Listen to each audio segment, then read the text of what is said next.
was, and Okay. I don't know whether you mentioned previously, but what happened is Perplexity has created a podcast completely generated by AI.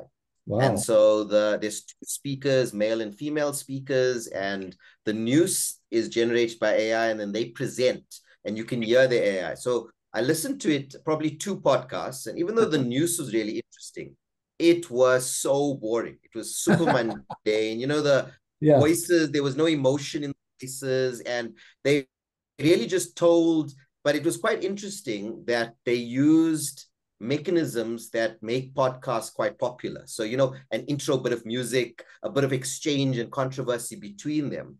But I found that it's a bit biased. So, for instance, they were talking about the Olympics and the country that won the most medals. So it was America and China. But Yeah. they deep dived into the American detail, not Oh, into the wow. Chinese. Ah, And I found that really, really interesting,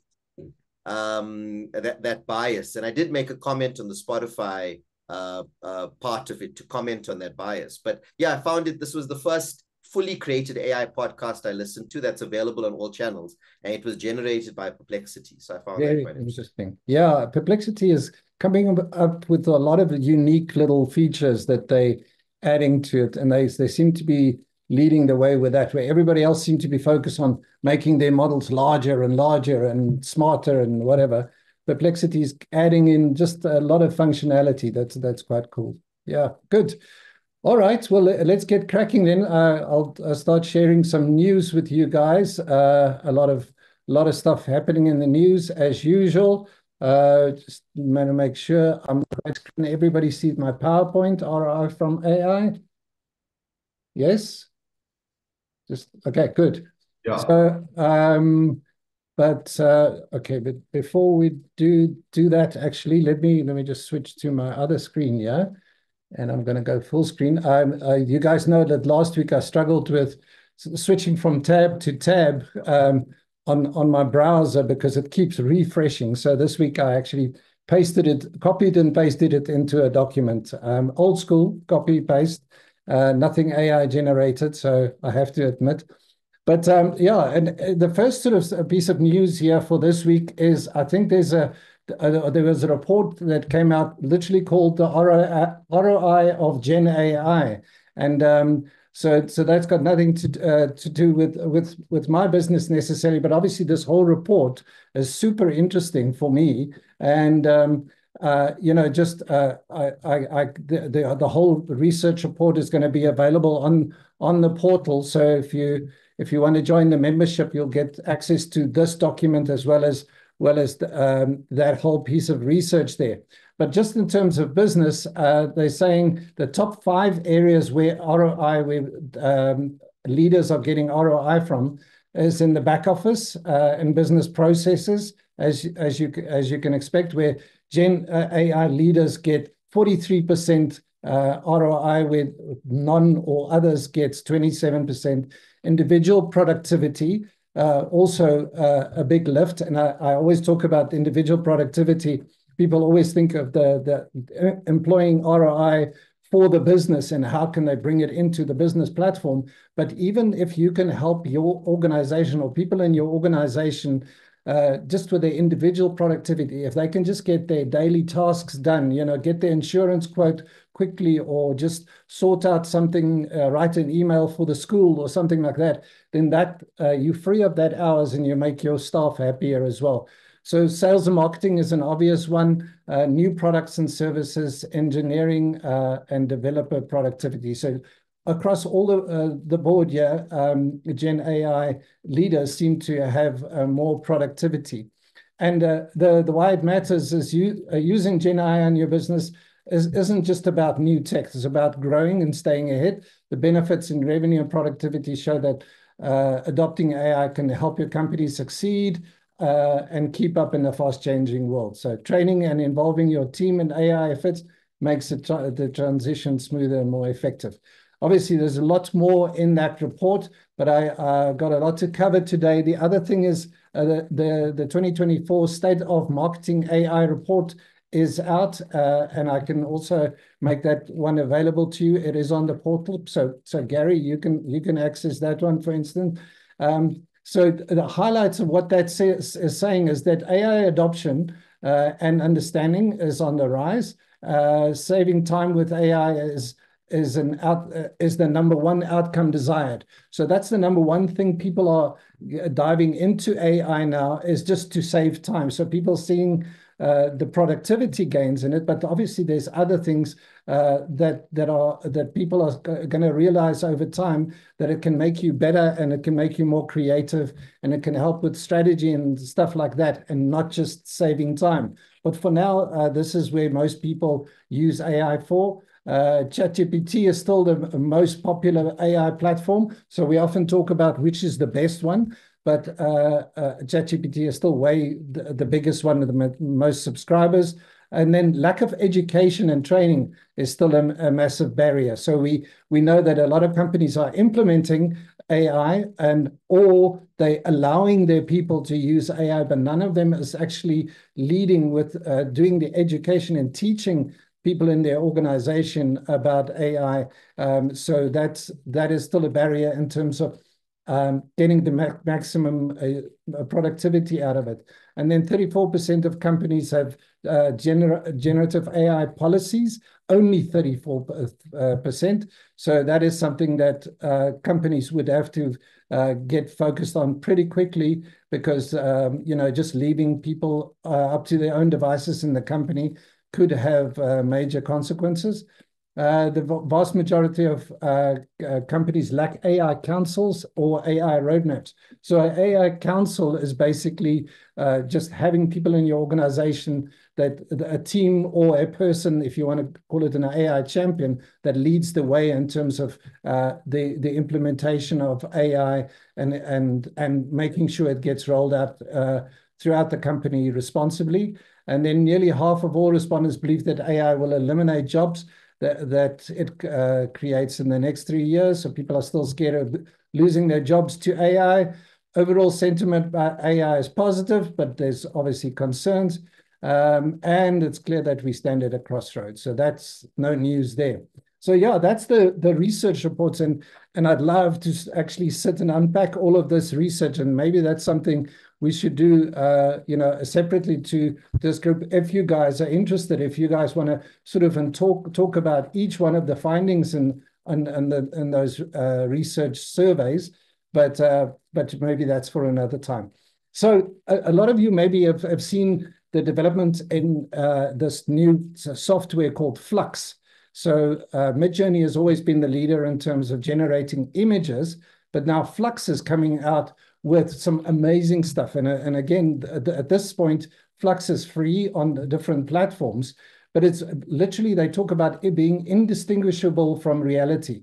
So if you look at these pictures over here, they're literally all created by AI. So, I mean, if you are an AI image generator expert, you could probably find fault here and there, but generally the images are phenomenal. And you don't have to be a rocket scientist either to create these images. So the overall sentiment was a mix of all apprehension and skepticism about this AI. So what some people have actually gone and done further is they've taken these images and they created videos out of it. And then it literally looks like people standing on a stage and giving speeches and stuff like that. So if you love just playing around and creating images, or you have that need within your business, go and have a look at Flux. As I said, there's different ways to get hold of Flux, and one of them is actually in Poe, which I mentioned before. Poe is the aggregator of a lot of AI services, and Poe is also free. So, and then you'll see there is Flux Schnell, which is, as the name implies, fast Flux, and you can create some amazing images there. So they got Flux Pro, Dev, and Schnell. So those are the different models. But these are also, you're able to download them onto your laptop, but then you have to install and make sure your laptop has the capacity to run them. But I think the overall message is just that these images are getting better and better and better. The videos are getting better and better and better. And it's already at the point where I think they're indistinguishable from reality. And we're going to have to just sort of adapt to that in terms of our businesses, or take advantage of it and use it. I know somebody that we met last week who's into film production, has, for years, for 20 or 30 years, has admitted that he uses AI for some stock footage as opposed to going to the usual stock footage houses, and actually uses that in professional film production. So very interesting.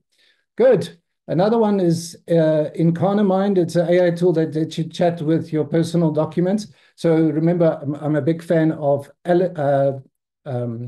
Google's Notebook LM.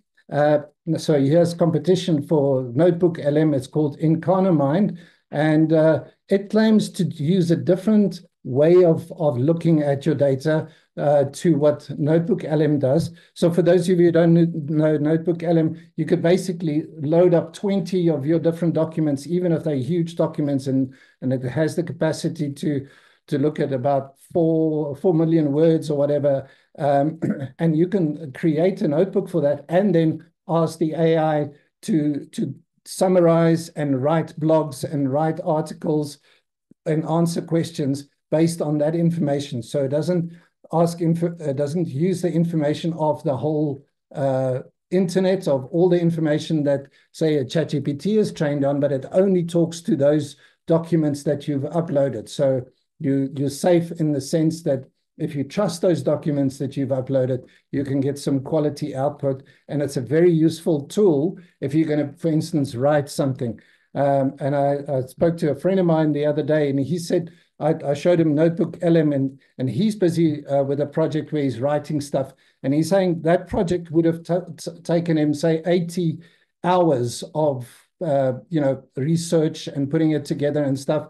And he literally brought it down to, like, say, 10 hours. Plus he had to learn a little bit of Notebook LM. It's a new tool and that sort of stuff. But that's the kind of productivity that you're looking at. And, he's very chuffed with that. Nish, you have your hand up. Yeah, I was just going to say, I mean, these kind of systems are important because, for instance, ChatGPT, the free account used to give you access to everything. Yeah. But I realized today that the free account actually only allows you to access a custom GPT, but not create one. Correct. And yeah. So these engines that allow you to put resources in or knowledge in, to get an output that's more refined is going to be very popular. So I think ChatGPT is losing favor, but because they're not getting the pricing model right. Correct. Yeah. So those other models is actually called retrieval augmented generation (RAG). Just to throw some terminology at you, this tool claims to do sliding window chunking. So if that becomes important in future, just remember we did speak about that. Okay, then ChatGPT 4.0 has brought out a system card. It basically outlines the safety work that's being done within ChatGPT, and they got what they call red teaming that looks at safety within ChatGPT and see, they're testing for all kind of scenarios.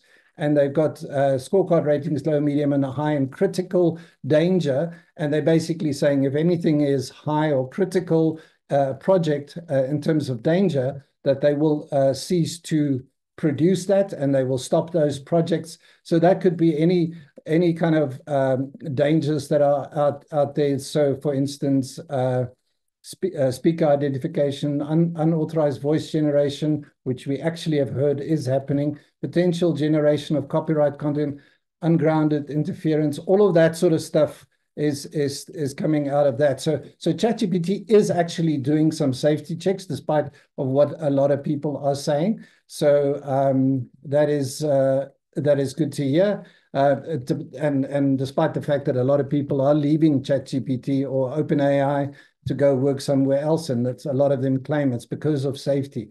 Another one that's interesting that comes out in this report, and this report is quite a long thing. If you want to go look up this system card report, it's pages and pages of stuff that they do. But here's something that's interesting with this voice, super realistic voice that's come out where people chat to it. Remember, we listened to some of those in the last couple of weeks, where it literally sounds like a conversation between two people. they're saying that they call it anthropomorphization, something like that.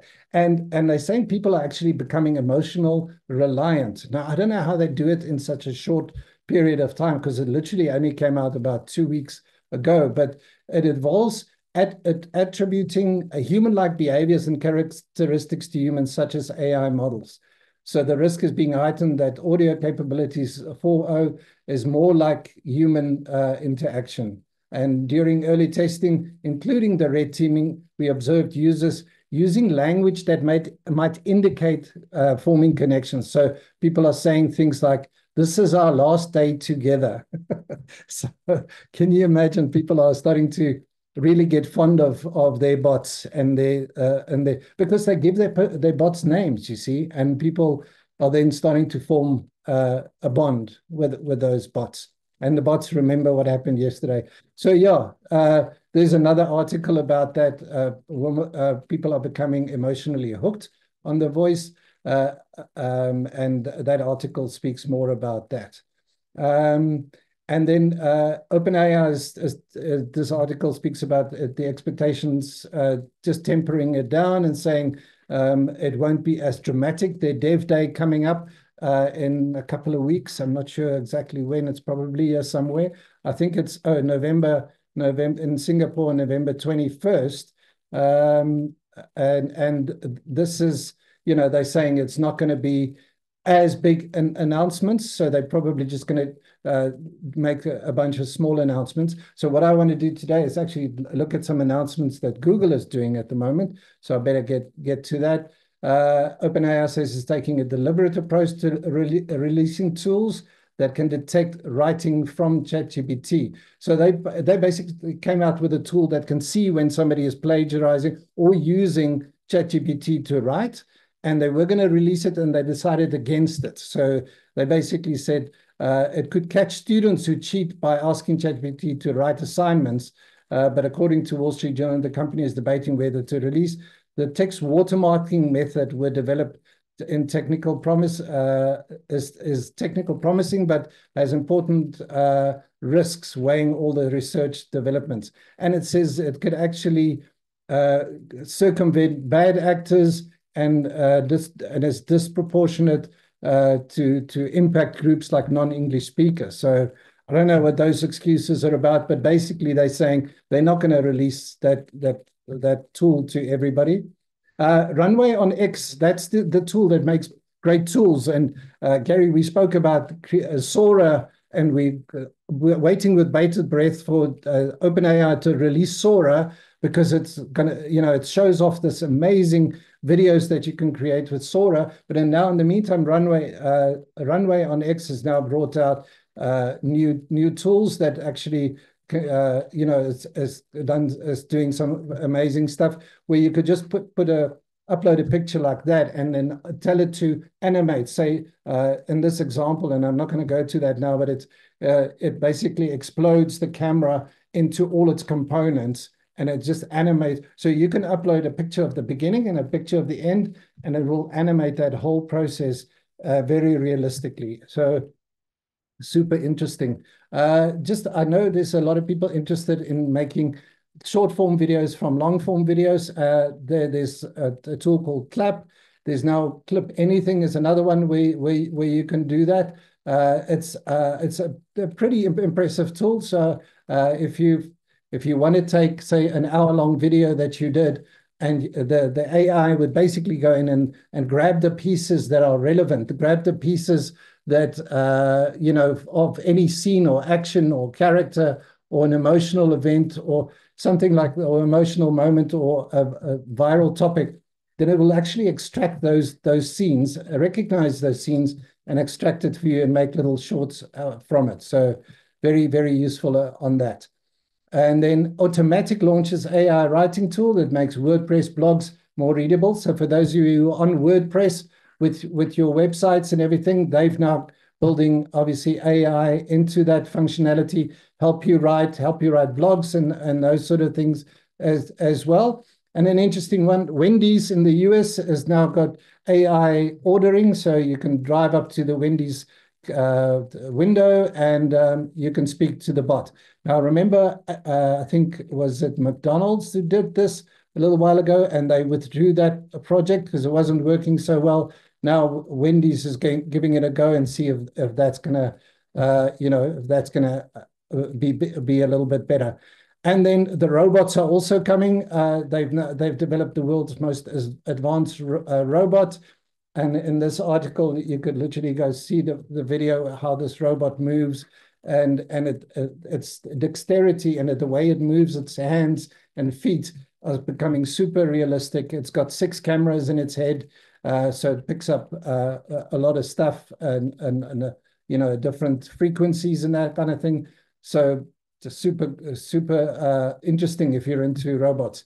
And then look at this. South Africa published a national AI policy framework. So we know that the US has done it, as well as Europe is quite strict on AI policies. But now even in South Africa, we've got a policy loaded. I have no idea how good it is or how bad it is, but this article says that it's just the first step in developing policy for South Africa. So I think it's something that's necessary. It's got to be done. Otherwise, you'll just have a free-for-all in the end.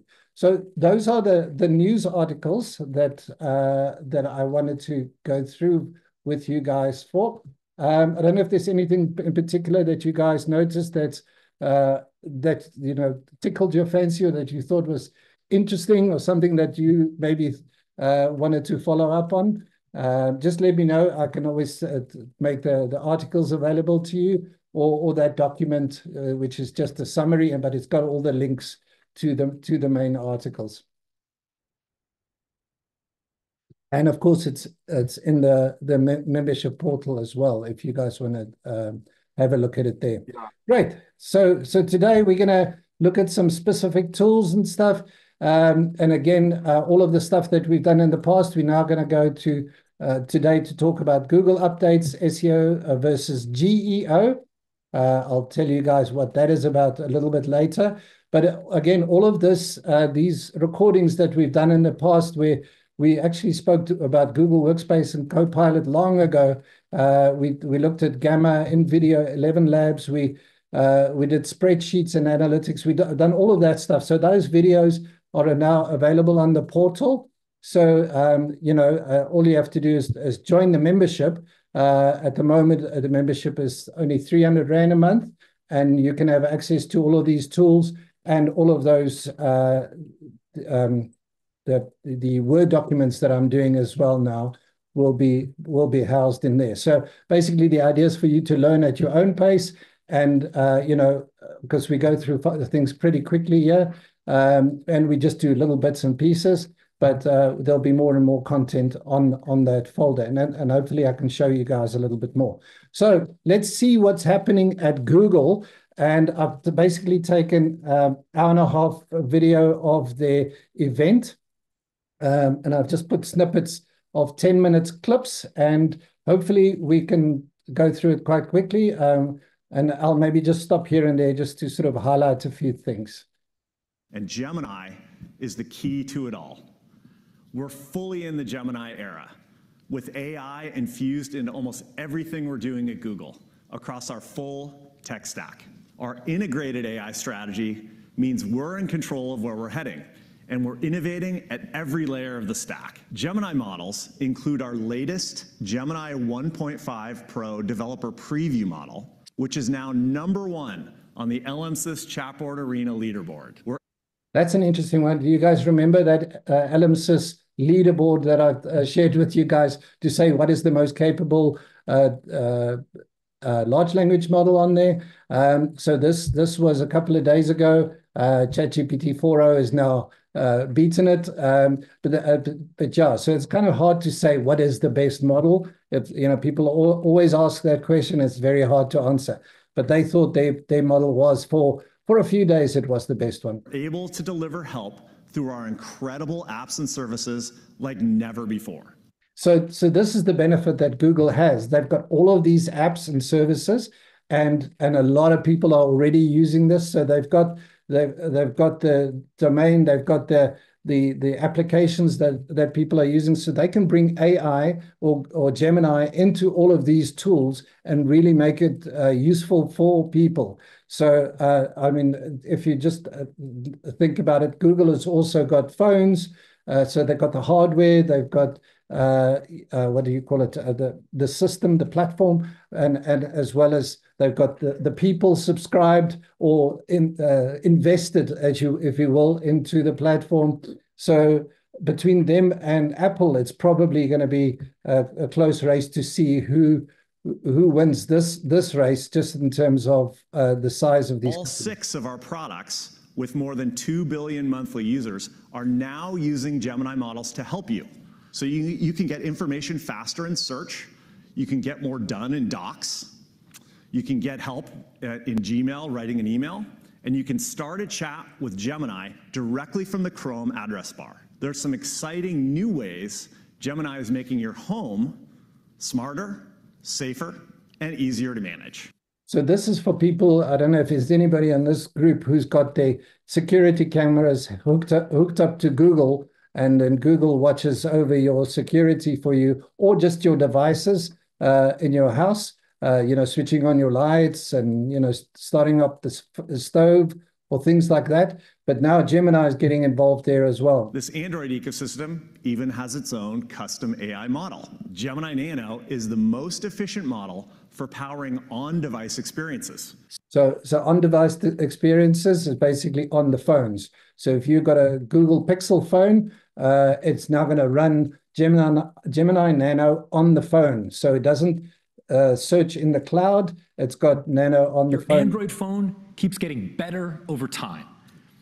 With Gemini supported on billions of devices globally, it's by far the world's most widely available AI assistant. Gemini can handle these kinds of complex personal queries within Google's own secure cloud without sending any of your personal data to a third-party AI provider you may not know or trust.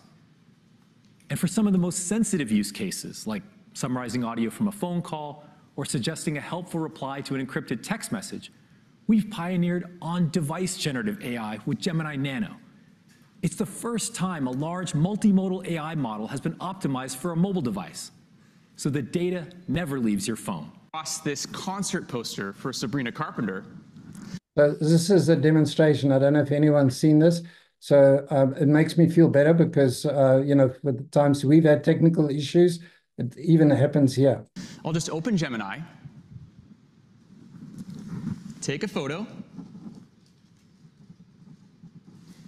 and ask, check my calendar and see if I'm free when she's coming to San Francisco this year. Gemini pulls relevant content from the image, connects with my calendar, and gives there you can see something went wrong. Please try again. Gives me the information I'm looking for. Oh, looks like we had a little demo issue. Let me try one more time.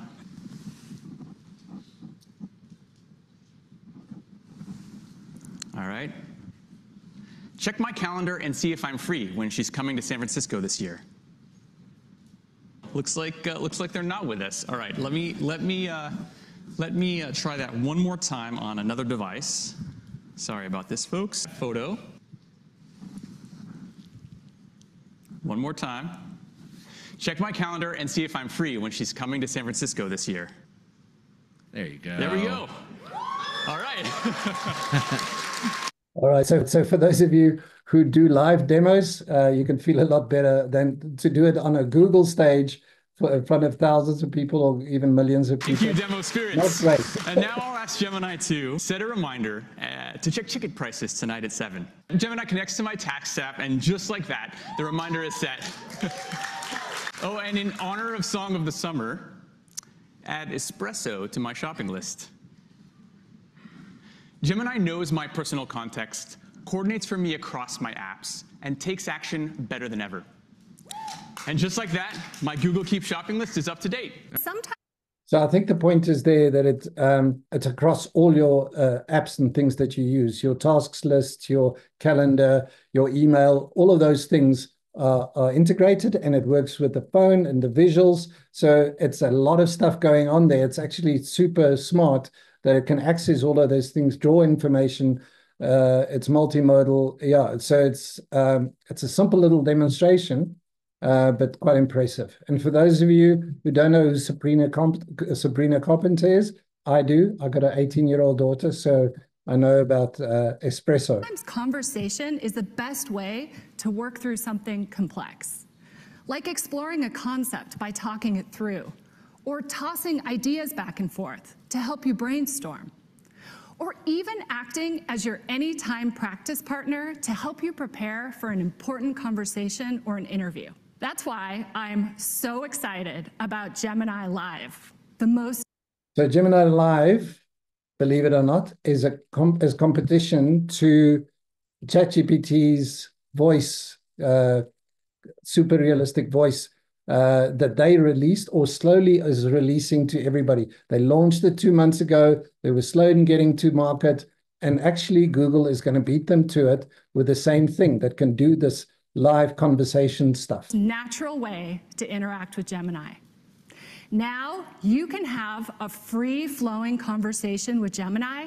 You can interrupt when you think of something important or change topics as the conversation flows.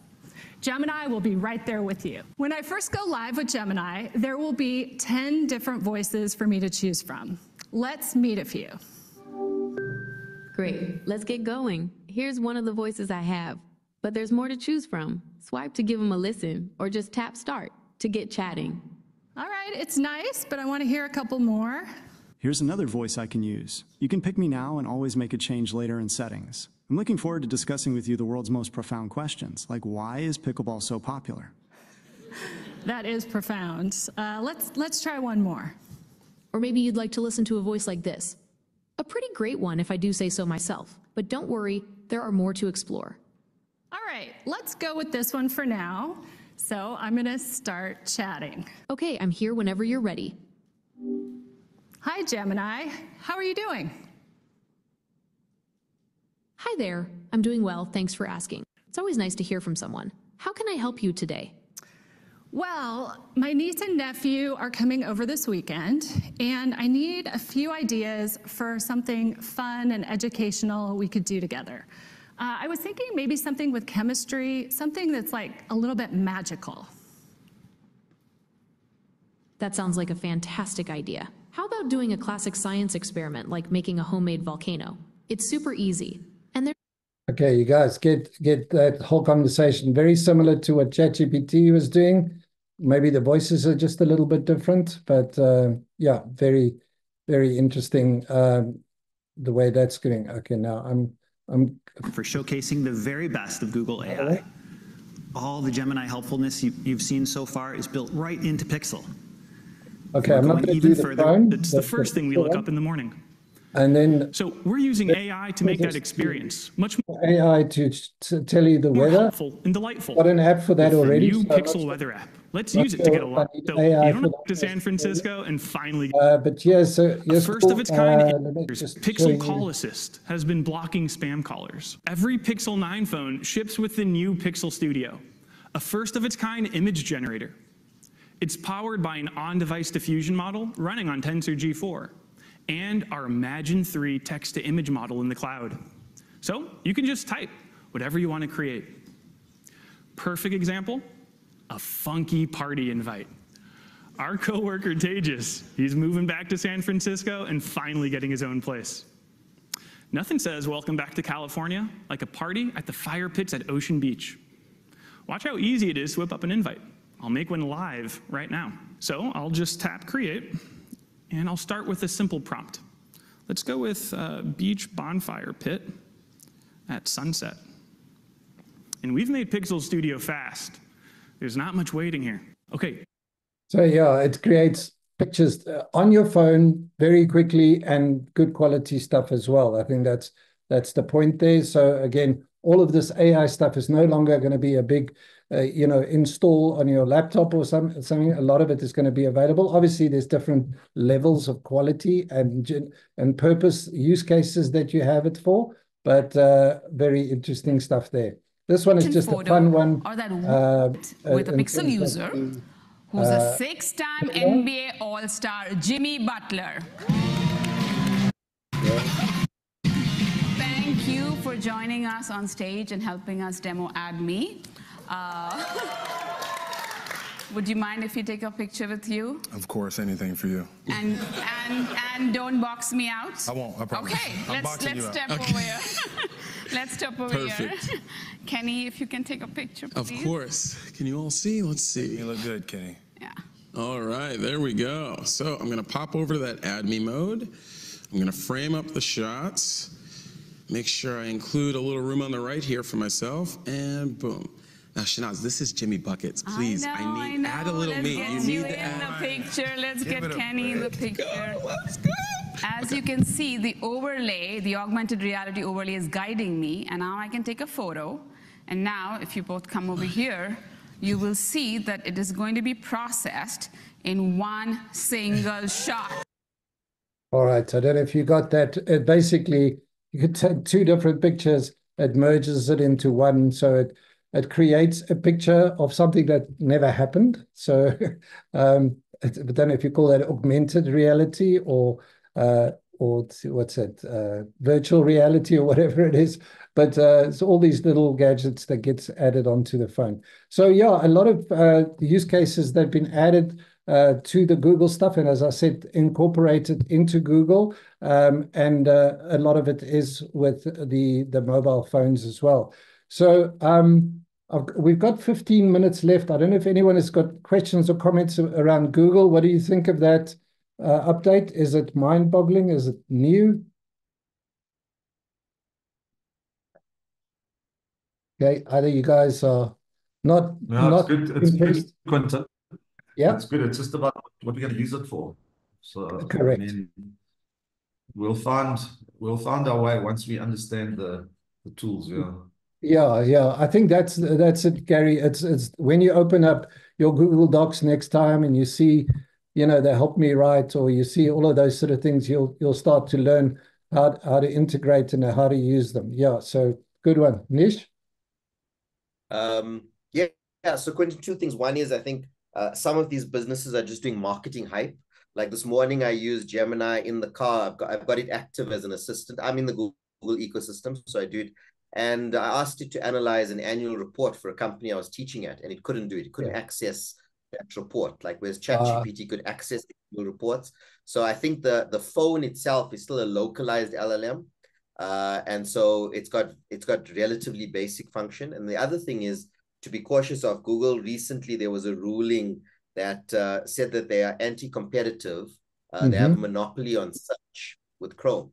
And so we don't know what the punishment will be from an anti-competitive perspective, but most likely it will be where they have to separate their businesses. So search and Chrome is going to have to be different from their AI, different from their phone, so they're going to have to separate. And once they separate into separate businesses, that integration is going to be even more difficult.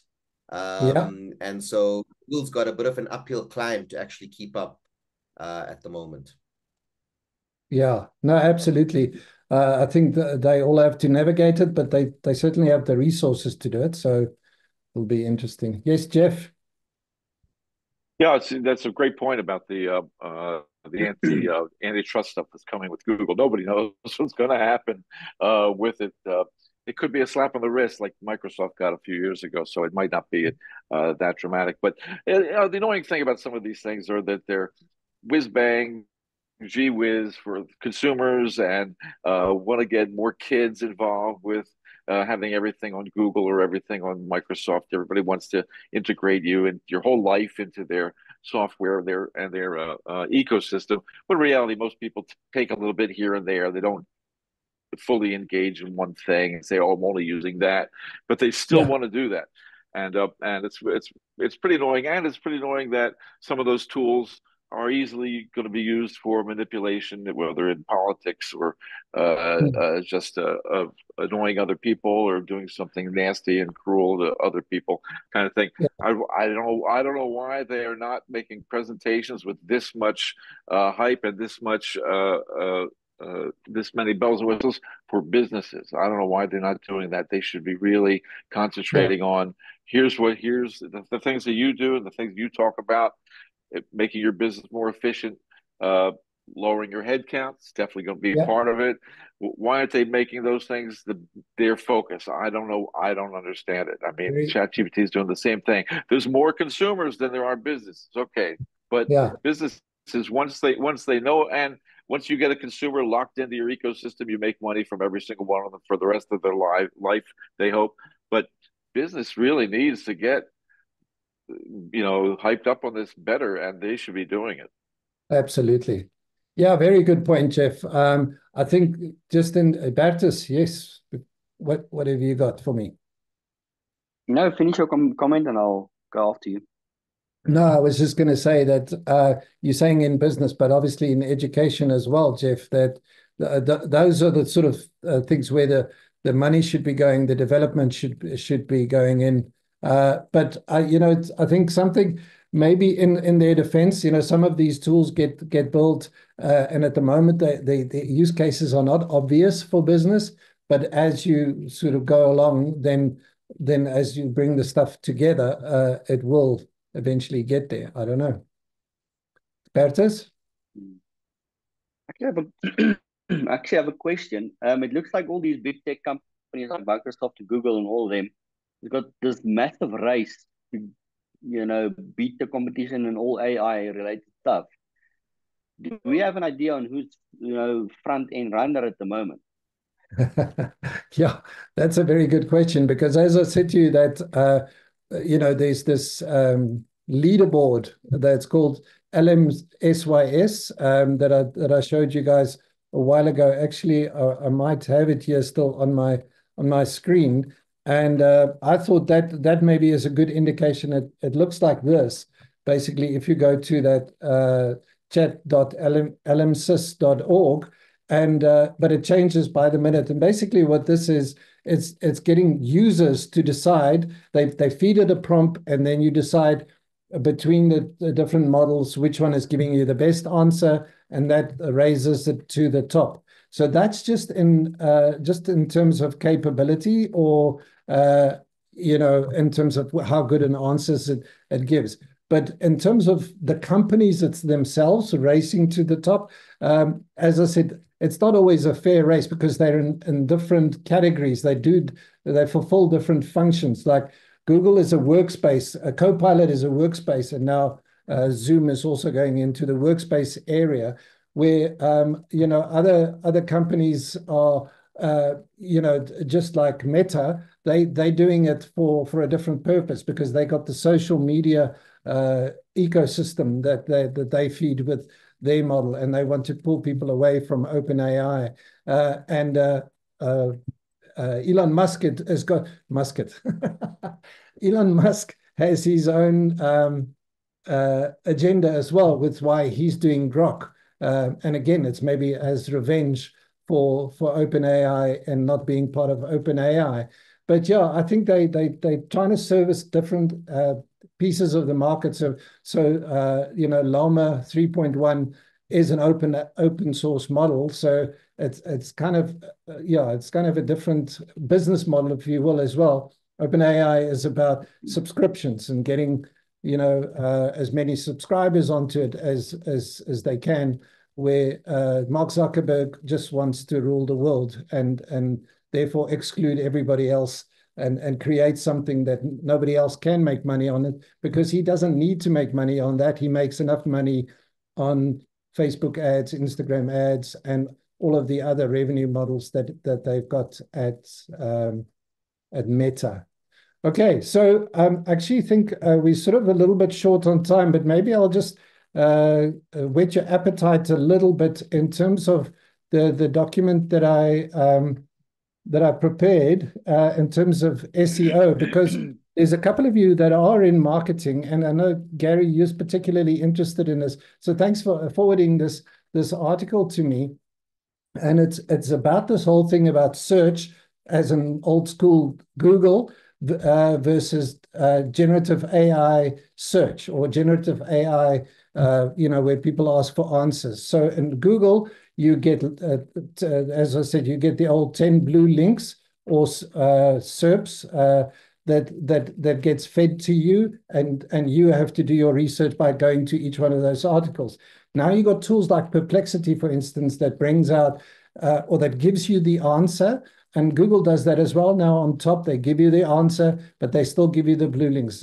So Perplexity is something that sort of merges the two together. They give you the answer and they get citations that shows you links to where the Perplexity gets those answers from. So it's and for marketers, it's a different story now. How do you get ranked? How do you get picked up by the generative AI models to get mentioned by, say, Perplexity as one of your sources, as opposed to just being ranked on top in terms of your page?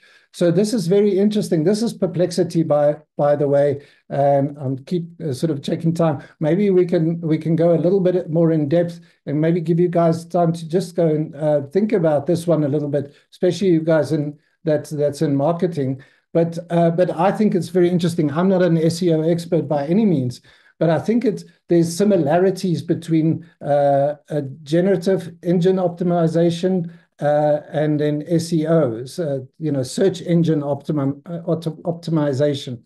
And I think this article helps a little bit of actually understanding what SEO really is about, and then comparing it to GEO. So the traditional SEO is about optimizing a website to get search engine result pages, right? So that's what we all used to, the blue links on the page. Whereas GEO features on optimizing content so that it appears in summaries, so that it comes up in ChatGPT's write-up and those sort of things, or in Perplexity's write-up, or on Bing, or wherever those the large language models or chatbots is getting its information. So it's saying, is it replacing traditional SEO? And the answer is no, it's just doing things differently. So for those of you who don't know what I'm talking about when I say the summary plus the links, this is an example, for instance, in Bing, where you got an answer. So the question is, what are broken links? You got the answer, and then you got all the citations where you can go to those sources, or it gives you the sources down here, and for you to go to and learn more about it. And then and this is where people are talking about, how do we get featured here as our company and get shown up there, so that we get the exposure as well. So even in Google, you get the answers, and then you get you get the links. This is the company is called SEO Optima or Optima.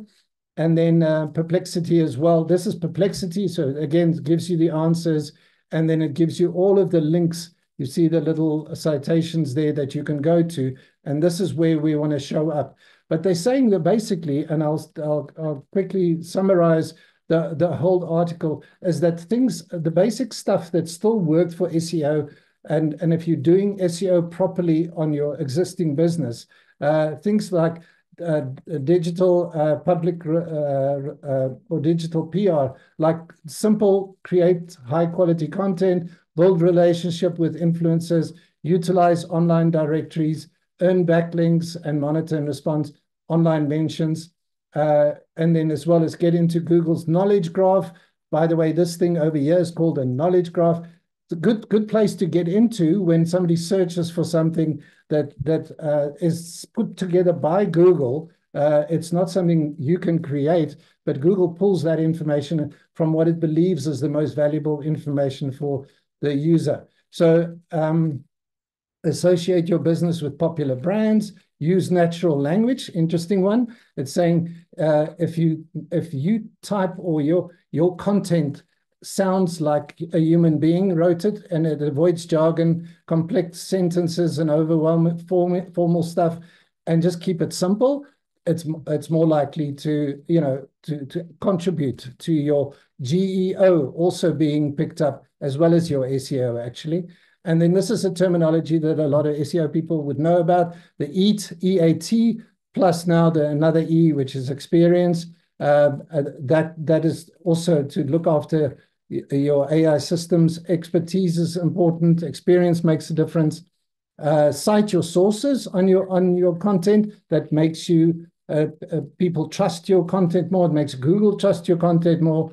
Add quotes from authority figures. So they're saying just doing something like this, where you can add a quote to your blog from a reputable source. That helps it as well. Add statistics like real numbers that proves that you know what you're talking about. So generative AI takes things a step further than regular SEO, but the concepts, I think, and the tactics are pretty similar to what you see in general. So if you, by the way, a couple of tools that you can go use, Ahrefs. There's free SEO tools actually that you can go and check out if you're doing SEO or you're just starting with that. So there's a free keyword generator difficulty checker. Amazon tool, Bing tool, backlink checker. There's the SERP rankings and all of that sort of stuff that you can actually go and check. They're quite useful tools. But even on ChatGPT, now, if you go to the GPTs, there's tons of SEO tools. If you guys know about the GPTs, as those bots that everybody is building on ChatGPT, and you can build your own. You can type in SEO in the search bar, and you get all of these GPTs that can help you write an SEO optimized article or a blog or something, or just generally give you advice about SEO, how to do it for e-commerce. So there's tons of different tools on there. Obviously, there's good ones and there's bad ones, but those are tools that you can actually use, and that is quite useful. Yeah, and that's basically on SEO stuff. This is a particular maybe bot that I've found is quite good in helping you identify keywords and those sort of things on ChatGPT. This you can go to this GPT, just search for topical authority for SEO GPT generator. You put your content in there or your competitor's content, and then it'll give you all the keywords that you need. They talk about pillars and all of those sort of things that will come up.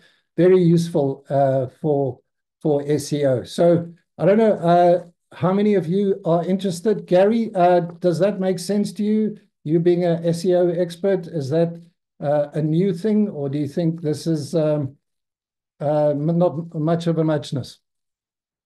No, I think the principles apply. There's just a few more extra links, and like you must just tell people where you got the information from.